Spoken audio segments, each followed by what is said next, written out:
Ce qu'il faut bien comprendre, c'est que quand on parle d'expérience client, tout le monde s'imagine l'événementiel, les paillettes, les choses super chouettes, faire des ateliers, etc. etc. Mais en fait, l'expérience client, c'est pas du tout ça. L'expérience client, c'est un parcours d'achat. C'est quelles sont les interactions qu'un individu va vivre pour arriver jusqu'à votre petit pain. Et respectivement, le manger et repartir de là. Alors, le parcours d'achat que vous connaissez tous, c'est celui qu'on a vécu pendant des années. Et c'est celui par lequel la plupart des spécialistes encore aujourd'hui, ou c'est sur ce parcours-là qu'ils se réfèrent. Je reviendrai après aussi là-dessus. Moi, j'ai une question à vous poser. Qui c'est qui a déjà utilisé son smartphone aujourd'hui? Vous pouvez lever la main. D'accord. Merci beaucoup. On va faire un deuxième test. Vous pouvez sortir vos smartphones, du coup, on va essayer quelque chose. Vous pouvez aller sur ce site, menti.com. Et puis, vous allez avoir un code et vous allez pouvoir rentrer ce code.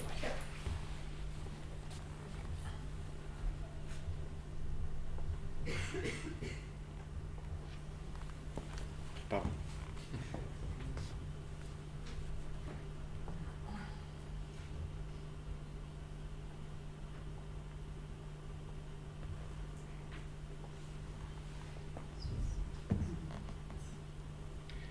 Vous allez pouvoir répondre. Ce qui m'intéresse de savoir, c'est pourquoi vous avez principalement utilisé votre smartphone aujourd'hui.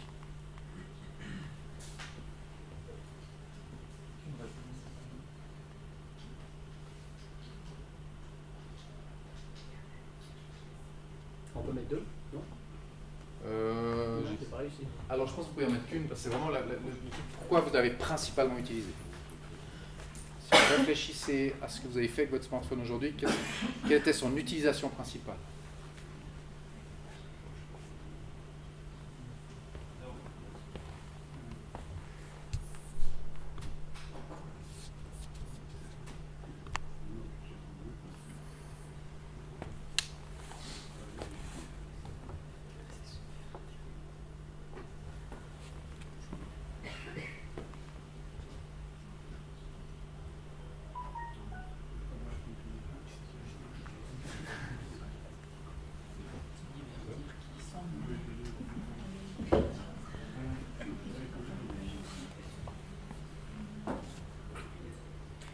Pendant que les derniers répondent, pour ne pas prendre trop de temps, parce que je n'aimerais pas dépasser le temps, ce que vous voyez, c'est qu'en fait, votre smartphone, et pour tout le monde, le smartphone est devenu la télécommande de nos usages quotidiens. C'est-à-dire que c'est plus simplement un truc qu'on utilise pour téléphoner, mais on l'utilise pour se divertir, on l'utilise pour chercher de l'information. Qui c'est qui a cherché de l'information sur la journée aujourd'hui? Comment se rendre ici? Est-ce que vous avez cherché, vous avez utilisé Google Maps ou je ne sais pas quoi? Est-ce que vous avez été chercher les horaires? Est-ce que vous avez été recherché dans vos mails pour savoir? Qui c'est qui a fait ça aujourd'hui pour venir aujourd'hui ici? Ok, nickel. Bah, c'est ça la raison pour laquelle les gens utilisent leur smartphone. C'est que ça, c'est vraiment un élément très très important. Les gens utilisent leur smartphone pour faciliter leur quotidien. Alors le parcours d'achat en 2019, contrairement à celui que vous avez vu avant 1995, bah, il est devenu ça. C'est devenu extrêmement complexe. C'est-à-dire que l'individu, vous-même, vous le faites, vous allez voir, vous allez peut-être, là vous avez la pyramide des besoins, hein, c'est les besoins de Maslow.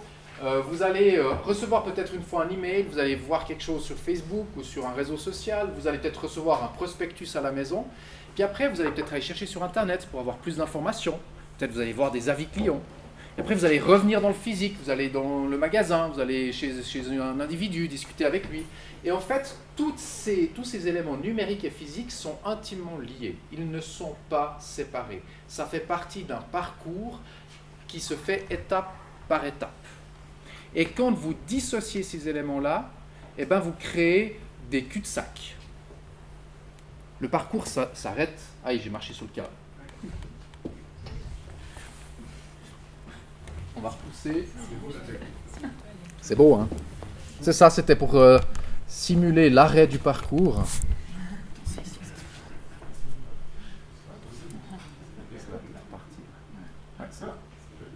Et je reste comme ça? Non, je marche plus dessus. Non, je vais la poser, je pense. Merci. Et vous voyez les grandes étapes du parcours. On a une étape d'acquisition. si je me mets à votre place, où vous allez essayer d'acquérir un client. Il y a une étape d'activation, vous allez essayer de lui faire quelque chose, goûter un produit, acheter un produit. Il y a des étapes de rétention, de fidélisation, c'est tout ce qu'il va apprécier. Regardez juste par exemple ça. Si j'arrive pas à me parquer près, je viens pas, l'automobiliste et surtout le Suisse aime bien se parquer à 5 mètres de l'entrée. S'il pouvait se parquer dans l'entrée, il le ferait. Et tout ça fait que, en fait, tous ces éléments-là vont faire qu'on apprécie ou pas notre parcours et qu'on va rester fidèle ou pas à l'entreprise. Puis après, on a la partie d'achat, les revenus pour vous, et de réachat. Et puis après, il y a la recommandation, le fameux bouche à oreille qui a un petit peu évolué. Donc finalement, l'expérience client, c'est cette suite d'interactions. Ça, je pense, c'est un point qui est très important à comprendre. Puis maintenant, je vais vous secouer un tout petit peu. Je suis désolé, vous ne m'en voudrez pas, je vais le faire avec beaucoup de bienveillance. Mais ce qu'il faut bien comprendre, c'est que si vous voulez faire un bon cocktail, parfois il faut secouer un tout petit peu.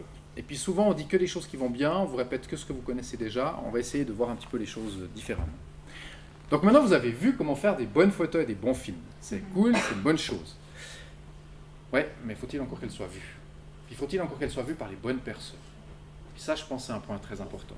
Alors j'ai été creuser un tout petit peu, puis j'ai été regarder, ok, on a la boulangerie Clément qui a gagné un premier prix pour sa tuile aux amandes. Bah, je vais aller sur Google, puis je vais taper quelle est la meilleure tuile aux amandes. Alors je cherche meilleure tuile aux amandes, puis là il se passe quoi? Je tombe sur des recettes. Pourquoi? Parce qu'on est dans l'époque du self-made. D'abord on va faire soi-même.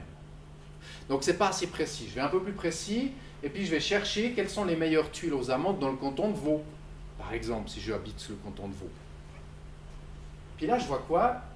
Le sarrasin. Mince, c'est pas la boulangerie Clément, c'est le sarrasin. Puis vous regardez tout ce qu'il a mis sur son truc sur son site internet par rapport au Swiss Bakery Trophy. Si je vais voir les images, la même chose. La seule image que je trouve qui est référencée correctement, c'est celle-ci. Alors oui, faire des belles photos et des bons films, c'est bien, mais faut-il encore qu'elles soient vues? Ça s'appelle le référencement. Il y a tout un tas de systèmes de référencement. Mais si vous perdez 2 heures, 3 heures à faire un beau film ou une belle photo, etc., et que ça n'est pas vu par les bonnes personnes, ça ne sert à rien. Ça ne sert à rien. Ensuite, on vous a expliqué comment être bien sur les réseaux sociaux, tout ça. Vous avez, certains d'entre vous déjà, vous êtes actifs sur les réseaux sociaux, c'est cool, super. Mais est-ce que vos posts sont utiles et agréables pour les gens qui y vont? Pourquoi est-ce que vous allez sur les réseaux sociaux? Est-ce que vous allez pour voir de la pub? Est-ce que vous sautez de joie quand vous voyez de la pub? On est d'accord? Alors, regardons un petit peu ce qui se passe. On a ici, c'est toujours la boulangerie Clément, j'en ai pris d'autres après, je vous rassure. Mais on a la boulangerie Clément qui nous fait un concours pour gagner des billets pour un match de hockey. Et puis on a 19 j'aime, 52 commentaires et 27 partages. C'est pas mal. C'est pas mal. Puis après, on regarde les résultats qui sont donnés. Et puis, on a 4 j'aime, 1 commentaire. Ça n'intéresse plus personne. Pourquoi? Parce ce qui intéressait les gens, c'était de gagner des billets pour le match de hockey. Et c'est dommage, parce que le truc est bien fait, c'est chouette en plus. Il y a tellement de concours bêtes sur les réseaux sociaux. Là, on a un concours qui est chouette et qui est bien fait. Mais les gens ne sont pas là pour ça. Respectivement, ils sont là pour gagner le billet. Puis ensuite, on regarde la publicité pour la tuile aux amandes. Pas de partage, pas de commentaires, et 11 j'aime. C'est la famille, c'est les amis, c'est les proches. Ils vous soutiennent. Et pire encore, j'ai aucun lien vers le site internet. Donc j'active, mais après je ne convertis pas derrière. Alors oui, je fais de la notoriété, c'est bien, les gens voient, ok, cool. Mais vous voulez les vendre, ces tuiles aux amandes, on est d'accord? Millefeuille, ils font une vidéo. Alors, on a 3 commentaires, 6 partages, 295 vues. C'est mieux. Mais j'ai toujours pas de lien vers le site internet. Donc, vous rompez le parcours. Si une personne est sur son téléphone mobile et qu'elle regarde cette vidéo et elle se dit « Ah, c'est chouette, ça m'intéresse, j'aimerais bien aller acheter ça. » Ok, c'est quoi les horaires d'ouverture, comment j'y vais, etc., etc. Si je n'ai pas de lien vers ces informations pratiques, je perds le client. Alors ce qu'il faut bien comprendre, c'est que les deux ressources que vous avez, tous, nous tous, ce qu'on a de plus précieux, c'est le temps et l'attention. Le temps parce qu'on ne peut pas le rattraper. Et puis l'attention parce qu'on vit dans une époque d'infobulimie. Notre attention, elle est attirée partout, tout le temps. Comment est-ce que vous faites pour capter l'attention des gens suffisamment longtemps pour faire passer le message que vous voulez faire passer? Alors la bonne question, c'est que veulent les femmes? On est d'accord? Pardon, non, excusez-moi. Que veulent les utilisateurs? C'est là la bonne question. Ah oui, la bonne question, elle est là, c'est que veulent les utilisateurs? Si vous faites quelque chose sur Facebook, il veut quoi, l'utilisateur de Facebook? Vous l'avez dit vous-même, il ne veut pas voir de la pub, il n'est pas là pour ça. L'utilisateur d'Instagram, il veut voir des belles photos. Moi, personnellement, alors je ne suis pas représentatif de l'univers, j'en suis conscient, mais le hashtag food, si c'est pour voir des trucs de bouffe tout le long, j'ai aussi envie de diversité, donc je ne le ferai pas forcément. Je ne veux pas dire que ce n'est pas juste, mais faites attention à ça. Pensez vraiment, l'utilisateur, il veut quoi? Et puis on a parlé justement de cette notion d'Instagram. Alors, des belles photos, c'est important parce que c'est un réseau social de photos. Alors, quand vous mettez une série de belles photos, et qu'après tout d'un coup on a un truc comme ça, on a quelque chose qui détonne. Alors tout d'un coup on redevient publicitaire. Mais si je veux engager les gens qui sont là, qui me revoient sur Instagram, c'est pas comme ça que je vais les engager. Il faut toujours comprendre que finalement vous allez demander un effort à la personne, puisque finalement notre attention elle est prise par beaucoup de choses. Donc pour qu'elle donne son attention, qu'elle vous donne son attention, vous allez lui demander un effort. Il faut que la valeur qu'il perçoit soit plus grande que l'effort qu'il a l'impression de donner. D'où le truc, le concours pour les billets OK, je veux bien prendre 5 minutes si je peux gagner des billets pour un match de hockey. Mais je ne vais pas prendre 10 secondes pour partager une pub, à moins que je sois un ami, un fan. J'ai une question. Oui. J'étais la photo de droite là. C'était bien ou pas bien? Ici? Ouais, c'est moi. Alors, on est mieux, enfin, disons, là, ce qui est intéressant, c'est la cohérence des images, et puis, par contre, je rejoins ce qui a été dit avant, je ne suis pas un spécialiste de l'image, hein, mais ce qui a été dit avant paraissait tout à fait pertinent, c'est-à-dire que le cadre, c'est bien, avec des gens, c'est mieux, par exemple. Je pense... Ah, c'était le jour d'ouverture, il n'y avait personne. Ouais, mais c'est peut-être justement l'occasion de refaire des choses avec ce que vous avez entendu avant, parce que ce que vous avez entendu avant par rapport aux photos et aux films est top. Hein. En arrière, c'est pour apprendre. Hein. Oui, oui. Ok, maintenant on vous a dit que vous avez un site web. C'est bien, c'est très très bien. Mais est-ce qu'il est utilisable et agréable? J'aurais pu même mettre est-ce qu'il est utile, utilisable et agréable. On a parlé de l'acquisition. Vous faites un post sur Facebook. Ok, déjà, mettez un lien vers votre site. Ça, c'est un point important. Sinon, vous rompez le parcours. Ensuite, si vraiment le gars il est super motivé, vous allez dire oui, mais il peut trouver parce que dans le à propos, il y a mon lien. Oui, mais pour ça, ça veut dire qu'il doit faire un clic supplémentaire, qu'il doit penser à aller dans à propos, etc. Vous le perdez. Vous le perdez. Puis quand il arrive sur votre site web, bah, si votre site web n'est pas adapté à la plateforme qu'il utilise, c'est foutu. J'ai pris cet exemple-là parce que là, typiquement chez la confiserie Boya, on a un web shop. Donc je me suis dit, cool, je vais aller acheter. J'achète rien comme ça. C'est pas utilisable. Pourquoi? Parce que c'est beaucoup trop petit. L'utilisateur d'un smartphone, s'il doit commencer à zoomer, à aller... Je vais vous montrer après, un utilisateur d'un outil web, il va prendre 8 secondes pour se faire un avis puis savoir s'il va continuer sur cet outil ou pas. 8 secondes. Donc là, il m'a fallu déjà zoomer, aller dans le web shop. Ouais, je m'excuse, mais on ne travaille pas qu'avec un smartphone. J'ai aussi des entreprises qui commandent, ils sont en poste de travail aussi. Oui, mais regardez, alors c'est ça qu'il faut bien regarder, c'est qui sont vos utilisateurs en particulier. Hein, moi, je ne connais pas vos clients. Mais ça, c'est un point important. Par contre, si vous faites quelque chose sur les réseaux sociaux, vous adressez principalement à des gens qui consultent les réseaux sociaux sur leur smartphone. C'est la majeure partie des gens. C'est une évolution qui n'a pas été faite parce qu'il a quand même... Je ne critique pas ce que vous avez fait.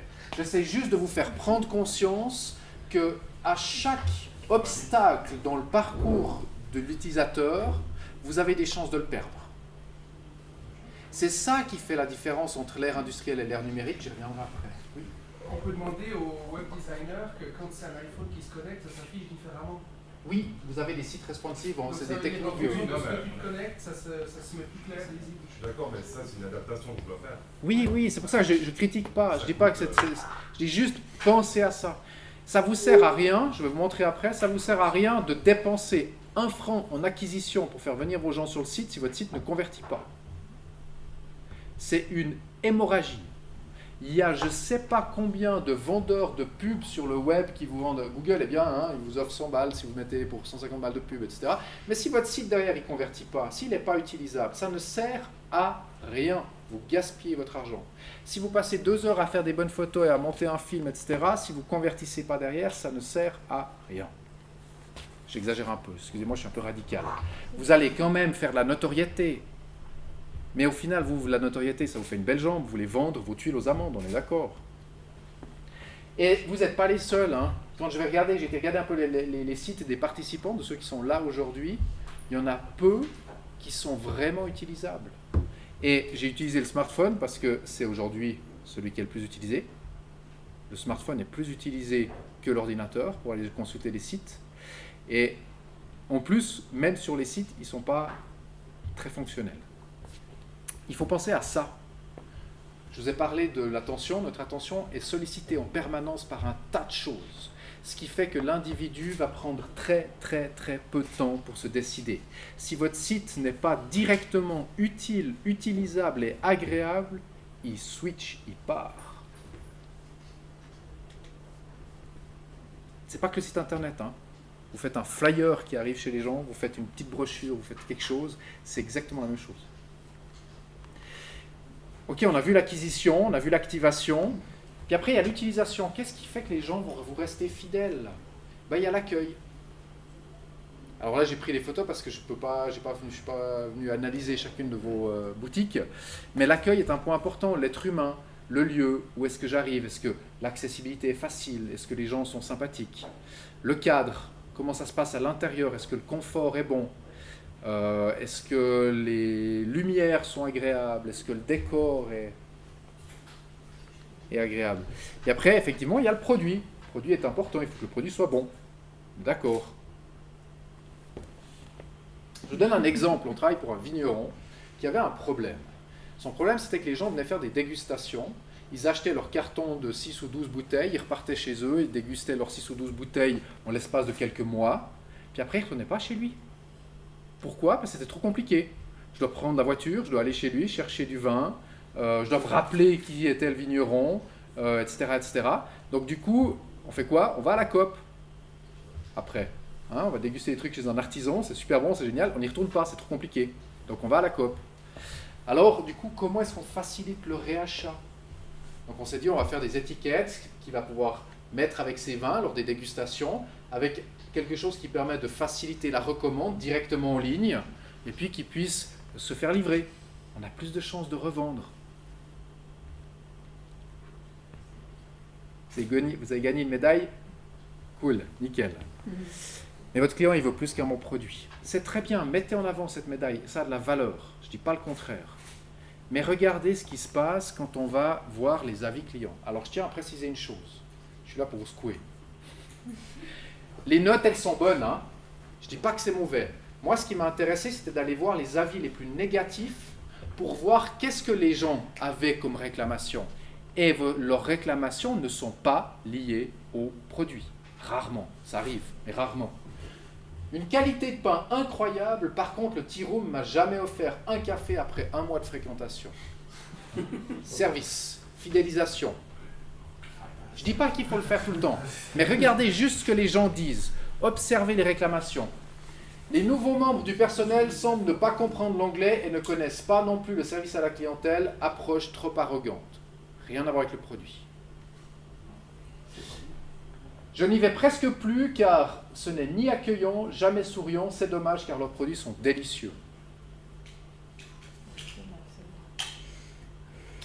Le personnel est très désagréable, c'est dommage, d'habitude avec le café il y a un petit chocolat, là rien, donc 4 francs c'est cher.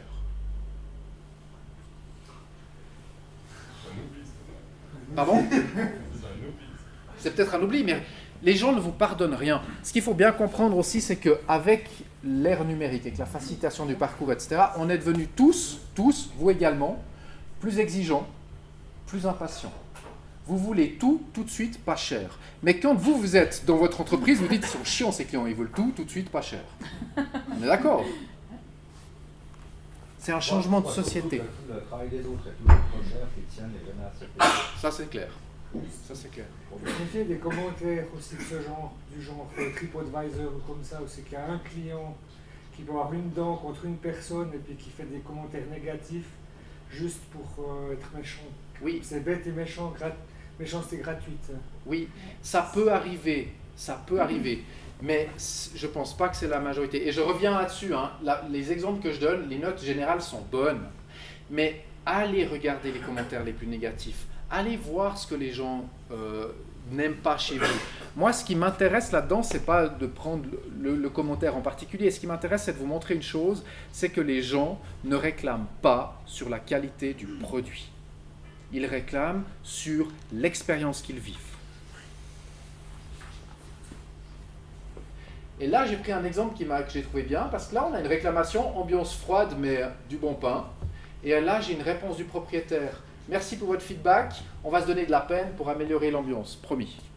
Cool, nickel. Donc, si vous avez des commentaires négatifs, répondez, mais répondez avec empathie. Le pire que vous puissiez faire, c'est lui dire « Ouais, mais toi, de toute façon, tu râles tout le temps. » Ça, c'est le pire que vous puissiez faire. Répondez avec empathie. 60% des gens qui achètent en ligne consultent au moins 3 avis clients. Donc, le fameux bouche à oreille qu'on avait d'avant, il a une portée qui est absolument incroyable. Alors, qu'est-ce qu'ils consultent les gens? Ils consultent le nombre d'étoiles, l'ancienneté des commentaires, et le volume de commentaires et le contenu des avis.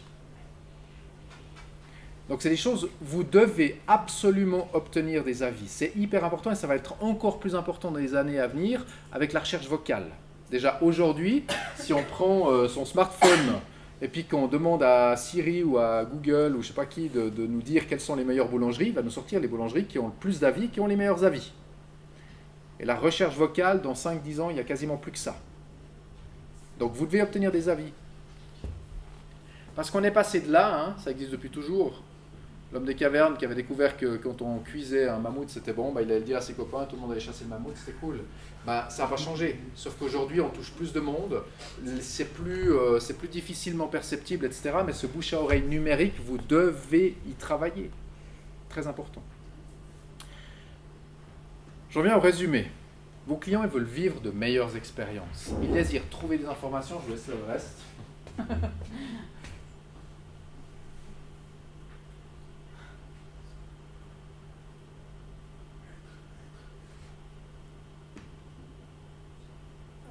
On est d'accord, hein? Je reviens sur vos médailles. C'est comme le bon vin. Les meilleures bouteilles de vin, on les offre à des amis, on ne les boit pas soi-même, souvent. On achète des très bonnes bouteilles pour offrir à des amis.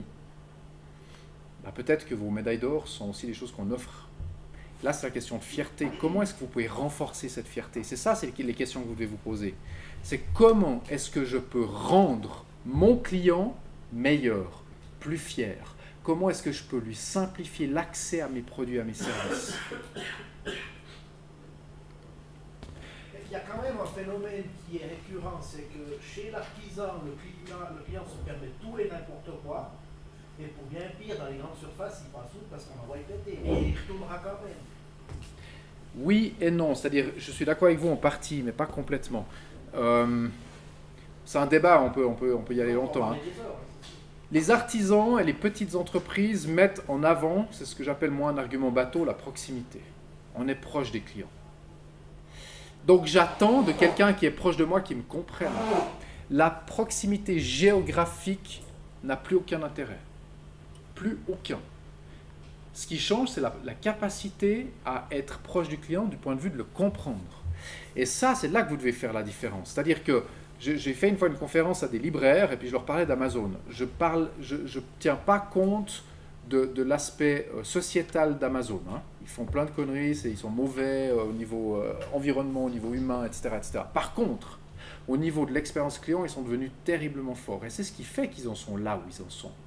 Parce que quand j'achète un bouquin sur Amazon, que je me suis trompé, et qu'une demi-heure après, j'ai écrit un mail en disant « Écoutez, je suis désolé, je me suis trompé », dans les 3 minutes, ils me disent « Pas de problème, on règle votre problème, c'est fait, c'est réglé ». Je fais la même chose chez mon libraire, je me fais engueuler. Donc la proximité, c'est pas ça, hein, c'est pas géographique. Et c'est pour ça que les clients attendent de vous que vous soyez extraordinaire. Parce que pour lui, l'artisan, c'est un bon produit, mais c'est aussi un être humain proche de moi qui me connaît. Et donc j'attends beaucoup plus de lui que d'un supermarché ou d'un webshop. Beaucoup plus. Ah oui, c'est pas facile pour vous. Mais c'est là que vous pouvez faire la différence. Parce que c'est ça en fait. Ce qu'il faut comprendre, c'est que la transformation digitale, c'est beaucoup plus qu'être sur un site, qu'avoir un site internet ou être sur les réseaux sociaux. C'est beaucoup plus que ça. C'est un changement complet de société. Complet. Toute l'économie numérique repose là-dessus. Comment est-ce qu'on fluidifie le parcours du client? Comment est-ce qu'on simplifie l'accès aux produits ou aux services? Parce qu'à l'ère industrielle, il s'est passé quoi? Grosso modo, on a fait des processus de qualité, on a mis en place l'efficience opérationnelle, tout ce que vous connaissez. Puis grosso modo, le client n'avait qu'à s'adapter au processus. Et donc du coup, il fallait faire beaucoup de pubs. Il fallait faire énormément de pubs pour qu'on fasse accepter l'effort au client. Puis aujourd'hui, on vous dit exactement la même chose. On vous dit, faites beaucoup de pubs, soyez présents partout, mettez-en plein la vue à tout le monde. Mais je suis désolé, je vais la faire, cette blague, hein. Mais entrer dans le moule, c'est le meilleur moyen d'être une tarte, vous n'allez pas me contredire, vous.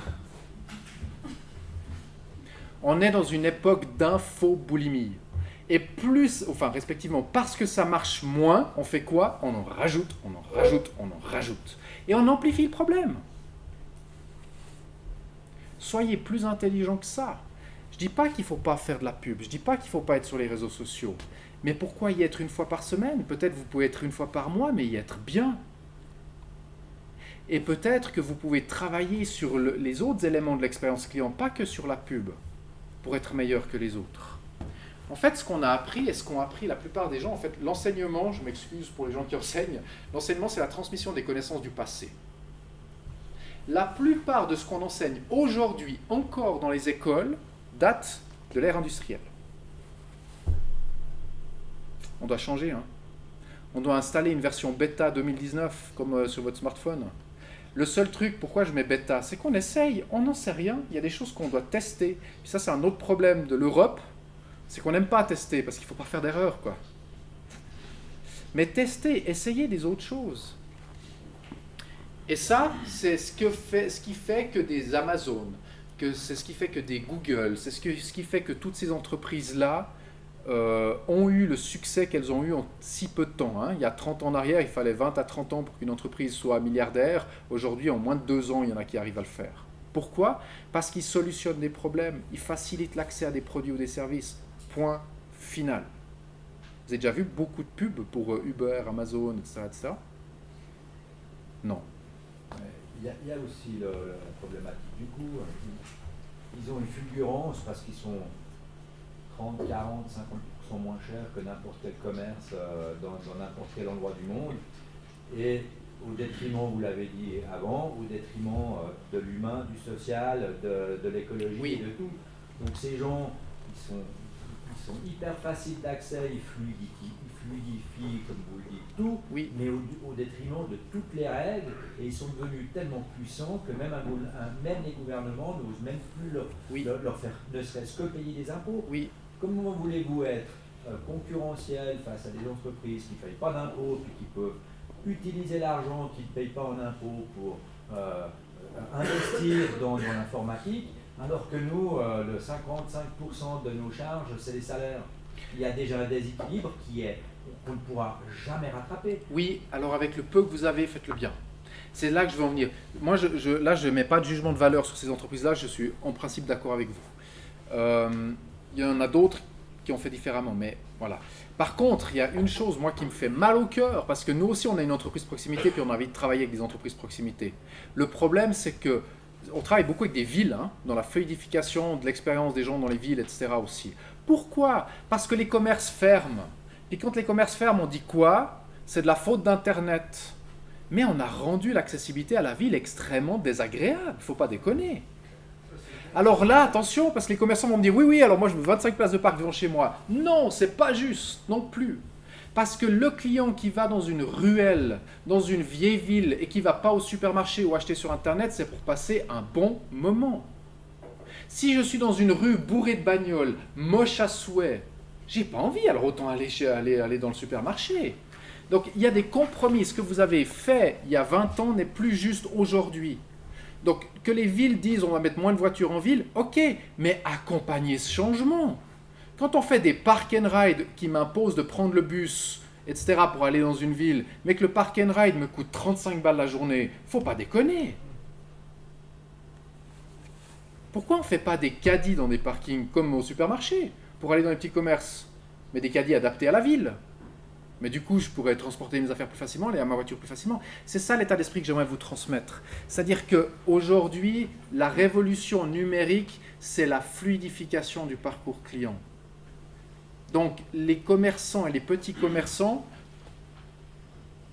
plutôt que de penser pub, pensez à ça. Comment est-ce que je facilite l'accès à mes produits et mes services?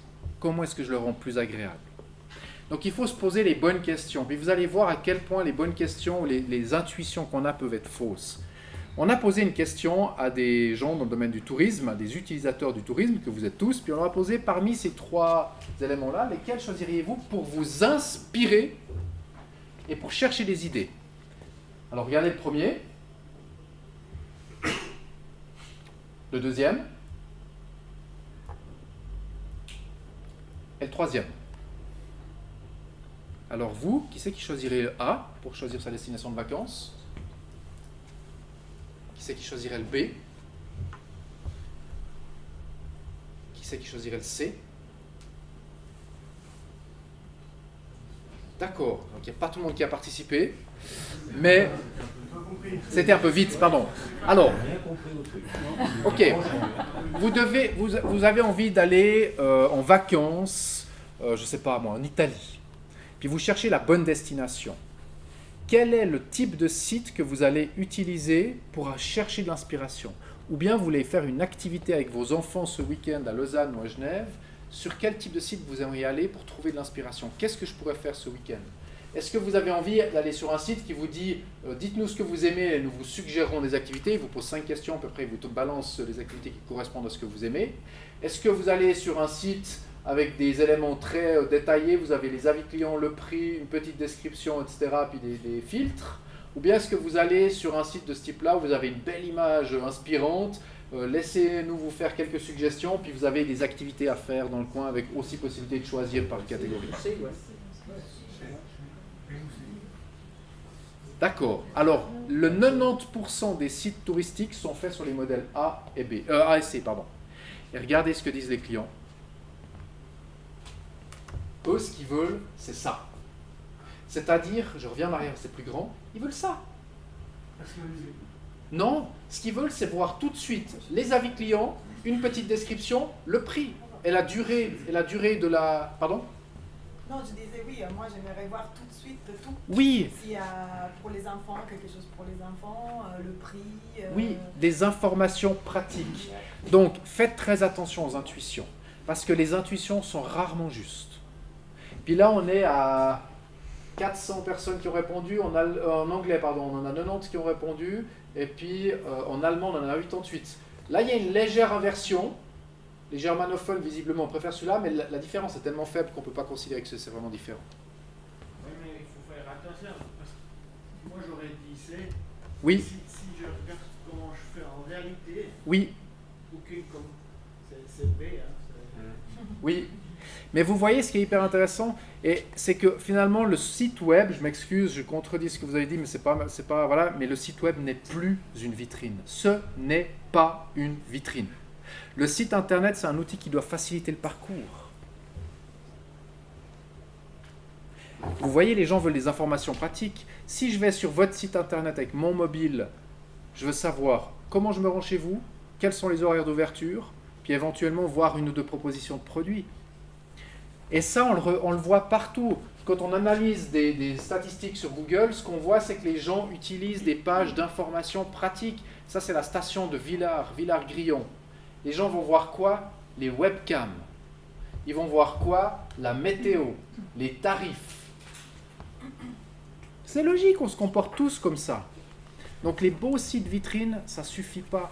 On veut de l'information. Et puis pensez au parcours globalement. C'est-à-dire si vous faites quelque chose sur un réseau social, eh ben, c'est quoi la prochaine étape? Donc quand vous faites de l'acquisition, pensez à ce que la personne recherche. Qu'est-ce qu'elle cherche? Si elle va sur un réseau social, elle le fait pourquoi? Si elle va sur un site internet, elle le fait pourquoi? L'activation, qu'est-ce qui va le faire décider? Quels sont les éléments qui vont faciliter la décision, etc. Si vous voulez fidéliser les gens, qu'est-ce qu'il utilise? Qu'est-ce qui lui fait plaisir? Qu'est-ce qu'il aime? Si vous voulez générer du revenu, qu'est-ce qui va faciliter l'achat? Qu'est-ce qui va faciliter le réachat? Et avec l'ère industrielle et tous les systèmes de processus, on s'est complètement focalisé sur l'interne de l'entreprise. Nous. Revenons au client. Puis agissez, peut-être d'une manière un peu contre-intuitive, mais je pense que ça c'est un élément qui est très important. C'est-à-dire, si vous voulez travailler sur ces différentes étapes du parcours client, vous commenceriez par laquelle? Pour vous, laquelle est la priorité si demain vous devez dire maintenant je veux améliorer l'expérience de mes clients? Vous commencez par laquelle?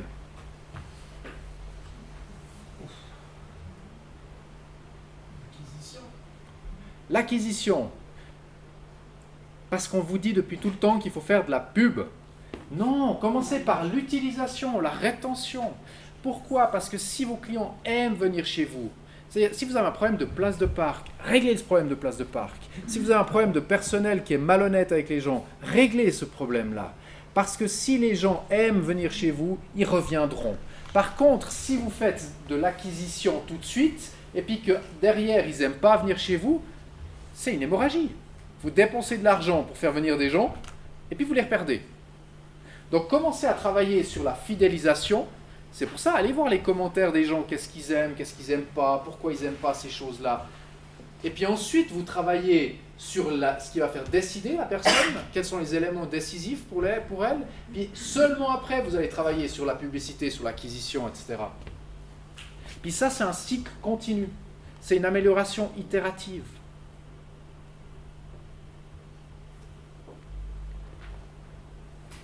Pour ça, on utilise une notion qui s'appelle le service design. C'est-à-dire qu'aujourd'hui, on conçoit l'expérience client parce qu'on se rend compte que c'est ce qui fait le plus la différence. Pour plein de gens, d'ailleurs, c'est vraiment le prochain, c'est pas le prochain, c'est l'actuel champ de bataille de la compétitivité, c'est ça. Donc, il faut chercher, savoir qu'est-ce que les gens apprécient ou pas. Il faut chercher des idées, chercher des bonnes idées. Ensuite, il va falloir prototyper. Non, je suis sûr que vous l'avez déjà fait. Quand vous faites un nouveau produit, un nouveau pain, un nouveau, une nouvelle tarte, est-ce que vous la faites goûter à des gens avant de la mettre dans votre commerce? Puis quand vous faites une pub sur Facebook comme ça, vous la faites voir à des gens avant de la mettre sur Facebook? À part votre femme ou votre mari, parce qu'il n'est pas... c'est pas crédible. Prototyper, essayez avant. Puis ensuite, dans l'implémentation, la partie photographique ou vidéo ou d'autres choses, parfois on a besoin de spécialistes. C'est clair qu'on a besoin de spécialistes. Ça devient tellement complexe tout ça. Mais par contre, vous devez garder la vue d'ensemble, vous devez coordonner l'ensemble du parcours. Et ça, c'est vous qui devez le faire parce que vous connaissez le parcours de vos clients. Puis après, il y a tout ce qui est amélioration. C'est vraiment un cycle continu. Je vais vous donner un exemple très concret pour vous montrer qu'on peut faire ça avec des moyens qui sont très très faibles. On a une cliente qui est psychologue, puis qui nous a dit, j'ai un peu de difficulté à obtenir des clients. Puis on a dit, ok, on va vraiment travailler sur cette notion d'expérience client. Donc, on l'a invitée, elle, c'est son expertise à elle, d'améliorer tout ce qui concernait justement l'accueil chez elle, son travail, etc. De faire en sorte que quand les gens sont là, il s'y passe un moment qui est vraiment spécifique. Donc ça, c'est celle qui l'a fait. Nous, on le fait pour des magasins, on le fait pour des villes, on le fait pour des choses comme ça, mais là, en l'occurrence, c'est elle qui a travaillé dessus. Ensuite, on a travaillé sur le site internet en travaillant sur ce que je disais, c'est l'acquisition. Comment est-ce que je fais pour que les gens aillent plus loin sur mon site? C'est-à-dire, quels sont les appels à l'action dans un parcours qui est cohérent? Donc, étape 1, la personne elle a un problème, elle veut avoir des solutions à son problème. Ensuite, elle veut voir qu'est-ce que la personne offre comme prestation. Après, elle voudra voir les prix. Après, elle a envie de voir la tête de la personne. Et seulement après, elle va décider si oui ou non elle va. Puis ça, je pense que c'est un point important. Quand vous avez rencontré votre ami ou votre mari, votre conjoint, le premier jour où vous l'avez rencontré, vous n'avez pas dit « si tu veux te marier avec moi ». D'accord, vous étiez boire un verre, vous avez discuté avec, puis il y a eu différentes étapes jusqu'à ce qu'on en arrive là. Le client, c'est la même chose. Hein. C'est la même chose. Donc après, on a vraiment travaillé sur ces notions-là. Ensuite, on a travaillé sur l'adaptation mobile, parce que c'est un élément qui est aujourd'hui indispensable. Mais on a travaillé aussi sur l'acquisition physique. Chez les médecins, par exemple. Quand quelqu'un va chez le médecin il se rend compte que la personne a besoin plutôt d'un soutien psychologique. Bah ok, on va faciliter le travail du médecin et de la personne. On a travaillé sur le référencement naturel. On a travaillé sur le référencement payant. Puis quand je vous parlais d'itération, regardez bien, les prix, on a commencé avec des budgets qui étaient très très bas. On a augmenté les budgets à partir du moment où on a vu qu'on convertissait, c'est-à-dire que les gens qui venaient sur le site l'appelaient. Puis à partir de ce moment-là, quand on est sûr qu'on convertit, alors on augmente le budget. Et puis aujourd'hui, si vous regardez juste là aussi la notion de mobile, de tablette et d'ordinateur. Regardez juste l'ordinateur par rapport au mobile. Et puis résultat, elle a eu 70,5% d'augmentation de nouveaux clients en une année. Donc 45 viennent ou disent être passés par le site, 40% sont venus sur recommandation d'approche. C'est ça qui est très fort, parce que quand vous travaillez sur l'expérience client, vous générez ces deux éléments-là. Hein. Voilà, j'en ai terminé. Je crois qu'il y a la table ronde, donc je pense qu'on va peut-être faire les questions après la table ronde. Vous avez vraiment des questions.